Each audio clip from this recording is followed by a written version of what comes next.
Hello friends, మేమైతే ఈరోజు డీమార్ట్‌కి వెళ్ళాము. ఎందుకో తెలుసా? మా చిన్నోడికి డైపర్స్ అయిపోయాయని వెళ్ళాము. కానీ విచిత్రం ఏంటంటే డైపర్స్ కన్నా ముందు వాడు అన్ని చిప్స్ అవి ఇవి అన్నీ వాడు తినేటివి అన్నీ తీసుకున్నాడు. డీమార్ట్ వల్ల బిగ్ స్కామ్ ఏంటో తెలుసా? మనం లోపలికి ఎంట్రీ అవ్వగానే ఎదురుగా chocolates, biscuits, Kinder Joys, chips, cool drinks అన్నీ అట్రాక్ట్ అయ్యే విధంగా ఉంటాయి.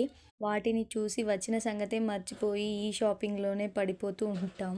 అలా 300 బిల్లు చేయడానికి వెళ్తే 1500 బిల్లు అయిపోయింది.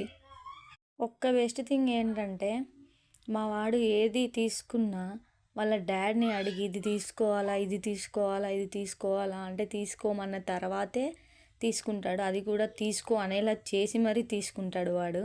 అంత నైస్గా హ్యాండిల్ చేస్తాడు మరి మమ్మల్ని. వాడికి కావాల్సినవన్నీ సెలెక్ట్ చేసుకున్నాడు. అందులో నుండి ఏ ఒక్క ఐటెం తీయమన్నా తీయనని అంటున్నాడు. అదైనా తీసుకో, ఇదైనా తీసుకో అంటే నో వే అన్నట్టుగా మొత్తం వాడు దాని మీదనే కూర్చుంటున్నాడు. చాలా అలర్ట్ చేశాడు. ఆఖరికి బిల్లింగ్ దగ్గర కూడా వాడే బిల్ చేపించాడు. వాడికి కావాల్సినవి మాత్రమే తీసుకునేలా చేశాడు. మిగిలినవి ఏవి తీసుకున్నా ఇదొద్దు అదొద్దు అంటూ చాలా మారం చేశాడు. అందుకే ఓన్లీ వాడికి కావాల్సిన ఐటమ్సే తీసుకున్నాము. అది కూడా ఒక 300 అయిపోయే బిల్లుని వాడు 1500 బిల్ చేశాడంటే అంతలా మమ్మల్ని బాధేశాడు అక్కడికి వెళ్ళాక. ఇంట్లో సామాన్ కోసం వెళ్తే కిరాణా షాప్కి అక్కడ కొంత డబ్బుతో అయిపోతుంది.